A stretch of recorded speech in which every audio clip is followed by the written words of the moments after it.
Brianna Cole had not cried in 11 months.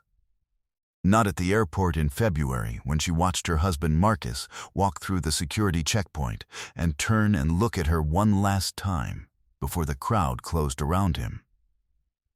Not in March when her youngest, Jalen, was 3 years old and woke up at 2 a.m. calling for his daddy, and Brianna sat on the edge of his bed and held him until he went back to sleep, and then sat in the dark hallway outside his door for 45 minutes because she could not go back to her own room yet. Not in April, when the transmission on the Suburban went out and cost $2,200 she did not have, and she had to call her mother-in-law and borrow it, which was the thing she had promised herself she would not do. And her mother-in-law had said, "Baby, that's what I'm here for," and Brianna had said thank you in a voice she had to hold very carefully. Not once, not in 11 months. Not in front of her children, Jalen, 3, and Amara, 7, because she had decided in February, standing at the kitchen counter after the car had left for the airport, that she was the one holding the house, and the house would feel whatever she felt, and she was not going to let the house feel anything that would make her children afraid. She was 31 years old. She had been married to Marcus for 6 years. He had been deployed to Djibouti in February and was due home in March. 4 months away, and on a Thursday morning in November of 2023, she walked onto the Family Feud stage in Fayetteville, Georgia, introduced herself to Steve Harvey, heard him ask how long Marcus had been gone, opened her mouth to answer, and 11 months of not crying became 1 month of 1 month all at once, right there at the podium, in front of 212 people. And she could not stop it. Steve Harvey froze, not from helplessness, from recognition. The clip would reach 275 million views in 9 days. It was a Thursday morning, November 9th, 2023. Stage 6, Trilith Studios, Fayetteville, Georgia. The Cole family wore sky blue. There were 5 of them: Brianna, her sister Keisha, Keisha's husband Darnell, Brianna's neighbor and best friend Patrice, who had driven Amara and Jalen to school that morning so Brianna could leave on time, and Brianna's father-in-law, Ernest, 64, who had driven 3 hours from Savannah because when Deshaun called to say Brianna needed a fifth, he had been in the car before the sentence was finished. Ernest sat closest to Brianna at the podium. He did not put his arm around her. He stood close enough that their arms were almost touching, which was the right distance, which was the distance he had calculated. Brianna had submitted the Family Feud application in August, not for the money, or not only for the money, but because her sister Keisha had pointed out that Brianna had not left the house for anything that was not a school run, a grocery trip, or a parent-teacher conference in 6 months, and it said, "You need 1 day that is just fun. 1 day that is just for you." Brianna had filled out the application at 11:30 p.m.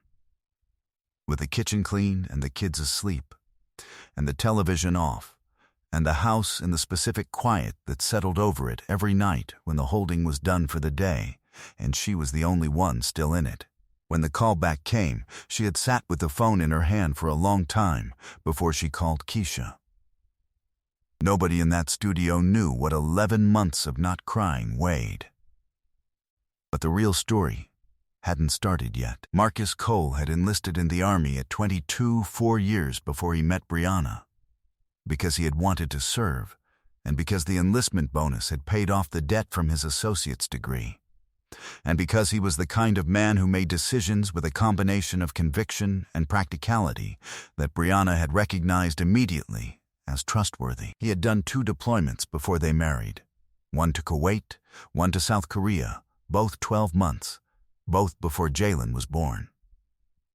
Brianna had known what she was marrying into. She had said yes anyway, with full information, because loving Marcus Cole with full information was still the easiest yes she had ever said. The 3rd deployment was different, because Jalen was 3. Jalen understood, at 3, that his father was gone, and that gone was different from at work. He did not fully understand where gone was or how long it lasted. He asked questions that Brianna answered carefully, with honesty adjusted to 3 years old, the way Marcus had asked her to. Not Daddy will be home soon, but Daddy is doing his job far away, and he loves you every day.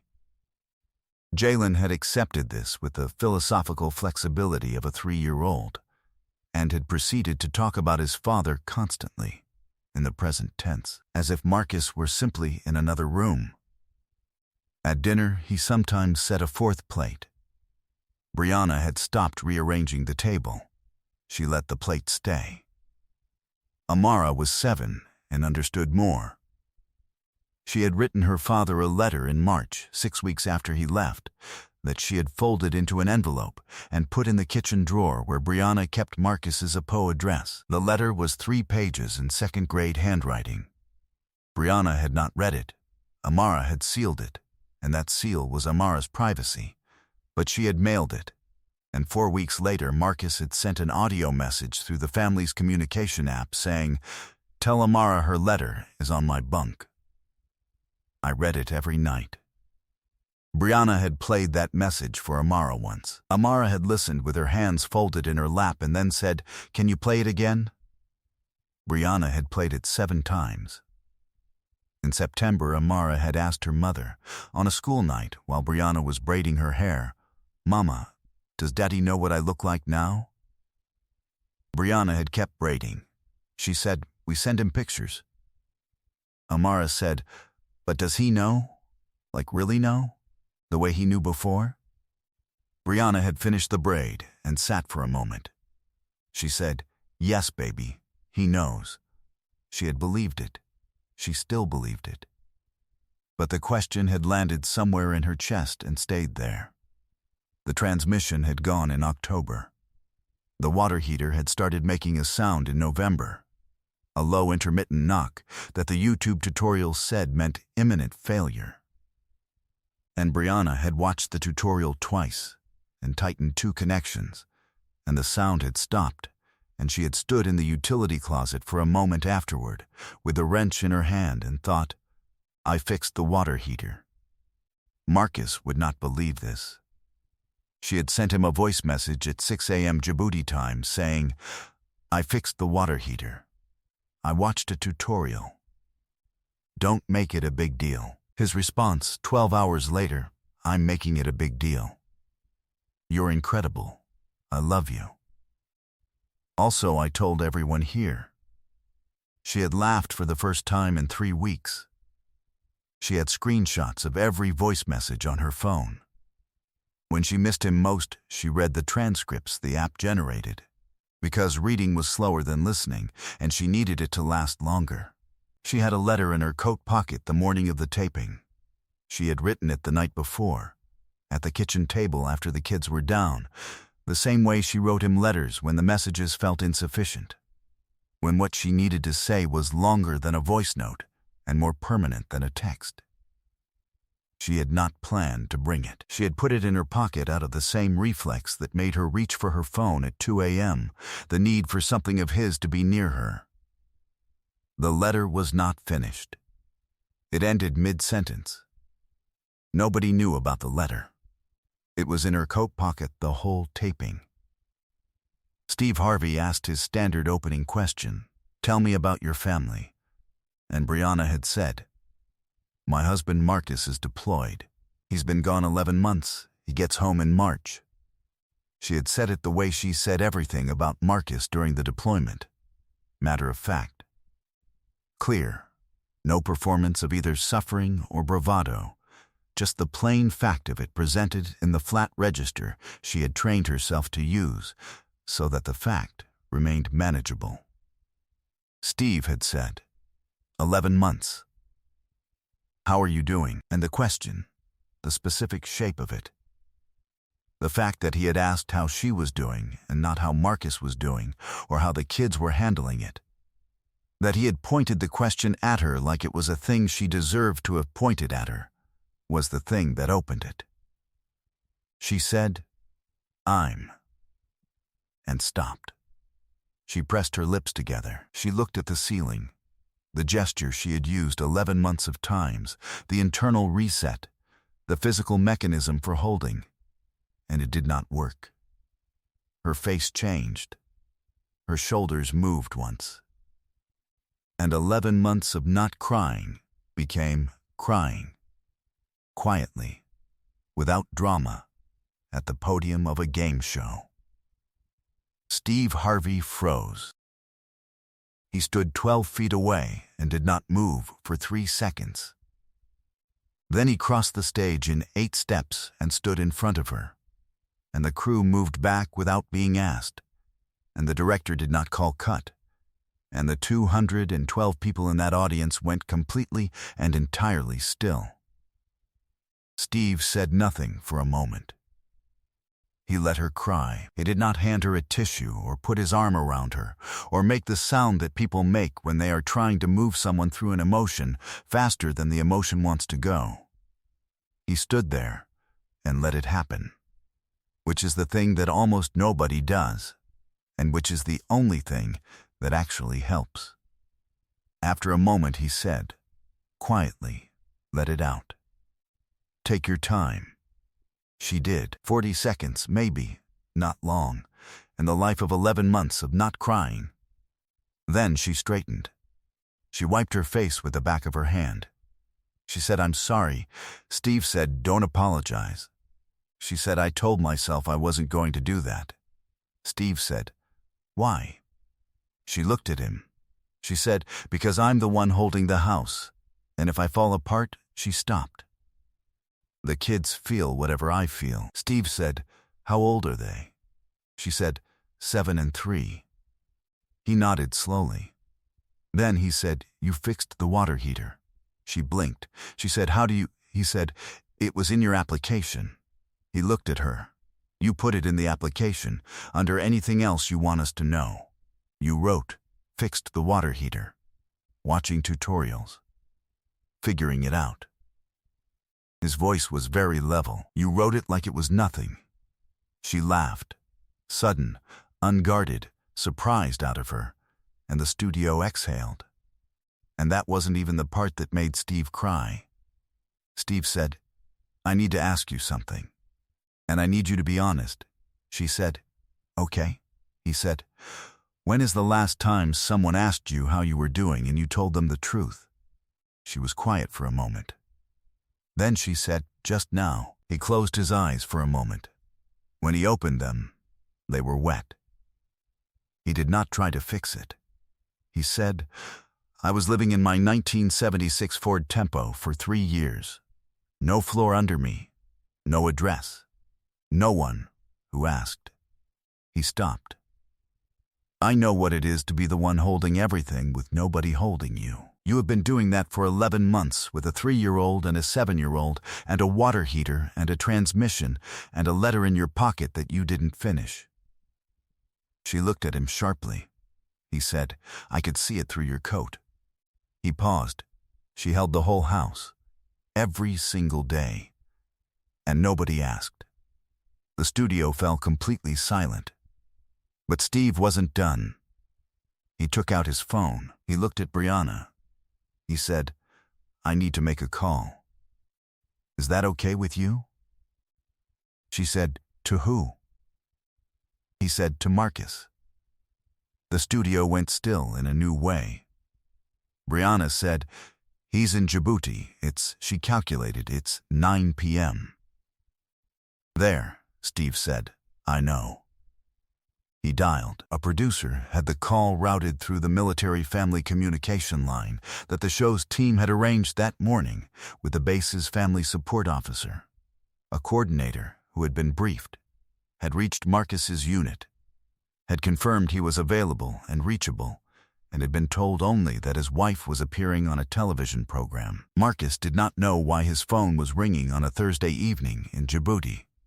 3 rings. 4. Then, hello? His voice was clear across the satellite delay, low, slightly surprised, alert the way deployed soldiers are alert. Brianna made a sound. Steve said into the phone, Marcus, my name is Steve Harvey. I'm standing next to your wife on the Family Feud stage in Georgia. A pause. Then, sir, Steve said, she's okay. She's right here. I need her to hear your voice, and I need you to hear mine when I tell you what she just told 200 people about what she's been doing for 11 months. He told Marcus. Not long, 2 minutes, specific. The water heater, the transmission, the letter in her pocket. Amara's question about whether he knew what she looked like now. He said, your wife has been holding your whole house, your whole family, everything, without asking one person for one thing. And she was standing here at a podium telling me she was fine. His voice broke slightly. She was not fine. She was magnificent. And I needed you to know that from me before she got back on the phone. Marcus was quiet for a moment on the satellite line. Then he said, can I talk to her? Steve handed Brianna the phone.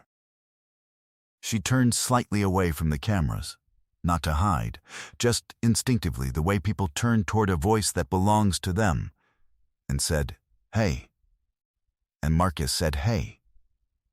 And whatever they said after that was theirs, quietly, on a satellite line between Georgia and Djibouti, and the studio gave it to them completely. The studio fell completely silent for 3 full minutes. Ernest, standing one person to Brianna's left, had both hands over his face. Keisha was holding Darnell's arm. Patrice was crying without making any sound. The boom operator was in the corner with his back turned, shoulders working. The stage manager, 19 years in television, had walked into the wing and not come back. When Brianna lowered the phone, her face was different. Not less tired, but settled. The way a house settles when something that has been loose is finally fastened. Steve took the phone back. He said, Marcus, I'm bringing her home in about 2 hours with something for your family. You get home in March. We'll be ready. Marcus said, thank you, sir. Steve said, you don't need to thank me. She did the work. I just made a call. He turned to camera 3. To every military spouse watching tonight who is holding the house, I see you. Not Marcus. Not the service member. You, the person fixing the water heater at 10 p.m. and writing letters they don't finish and telling the kids daddy knows what they look like now because they have to believe that in order to make it through the week. He stopped. You are the infrastructure of this country's military, and you deserve to be asked. You deserve someone to point the question at you. He paused. How are you doing? For real? He announced that the opposing family, the Park family in Teal, would receive $15,000 from the show's discretionary fund. He thanked them specifically for their stillness and their grace. He announced that Brianna Cole would receive the full $20,000 prize, plus a personal match of $20,000 from Steve, $40,000 total, and that a military family support organization he had contacted the evening before had agreed to provide Brianna with 6 months of in-home family support services, including child care relief, home maintenance assistance, and peer counseling starting the following week. He had made that call before the taping. From the application. From fixed the water heater. The Park family's grandmother, a 70-year-old woman named Hyun Ja, who had said nothing the entire taping, stood up from her seat in the audience, where she had been watching, and walked slowly to the stage, which she was not supposed to do. And nobody stopped her. She stood in front of Brianna and took both her hands and said something in Korean. Her granddaughter, from the podium, translated. She says her husband was in the Korean Army for 12 years. She says she fixed everything, too. Brianna looked at this woman. She said, "How did you do it?" Hyun-ja's granddaughter translated. Hyun-ja answered. The granddaughter said, she says, "One day. You do it one day at a time. And then one day he comes home, and you do that day too. The studio fell completely silent for the last time. The clip was posted at 10:50 p.m. It crossed 19 million views before sunrise. By Saturday, it had 108 million. By the following Friday, the counter read 275 million. The hashtag #SheHeldTheWholeHouse trended in 49 countries for 9 consecutive days. Military family support organizations across the United States, United Kingdom, Australia, and Canada saw their volunteer inquiry volume triple within 72 hours. The Department of Defense Family Support Office issued a statement. 3 military spouse advocacy organizations reached out to Brianna directly. The audio of Marcus saying, "Can I talk to her?" was clipped separately and reached 40 million views on its own.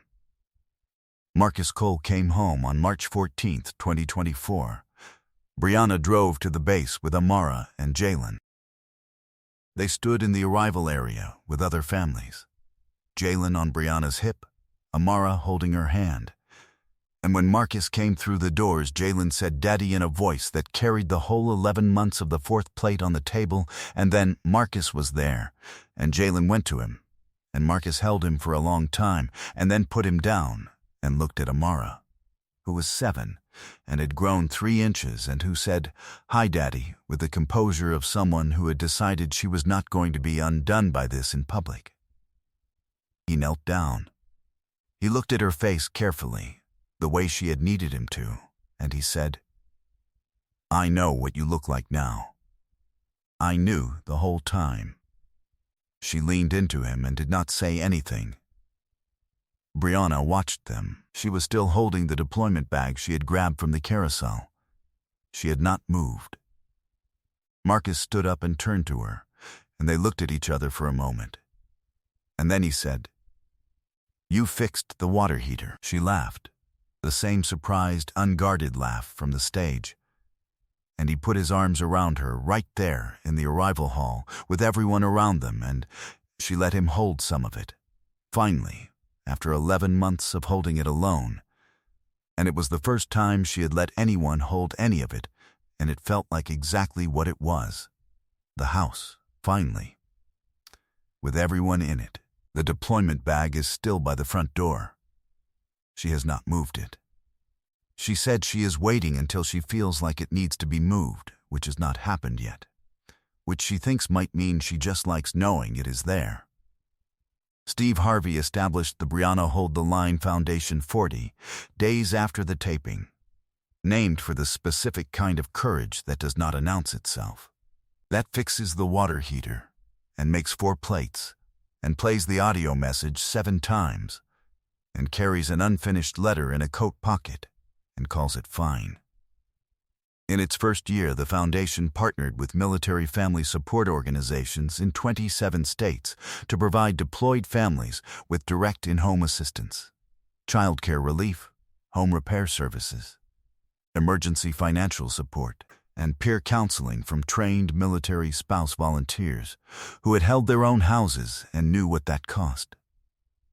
It served over 23,000 families in its first year. Its peer counseling network connected over 40,000 military spouses in its first 18 months.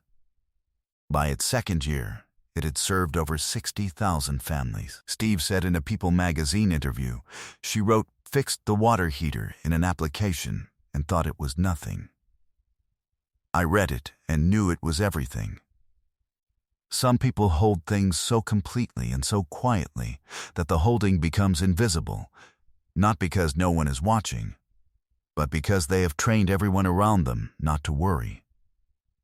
They are the architecture. They are the floor the rest of the house stands on. And they will stand there forever without asking, because asking would mean admitting that the floor is tired, and they cannot afford for the house to know the floor is tired. All they need is one question pointed at them. Just one. How are you doing? For real. If you know someone who is holding the house right now, a military spouse, a caregiver, a single parent, Anyone who is the floor, send them this. Tonight, don't wait. And subscribe so you're here when the next one comes. Leave a comment. Have you ever been the one holding everything? When did someone finally ask? This community holds those answers carefully. You deserve to be asked.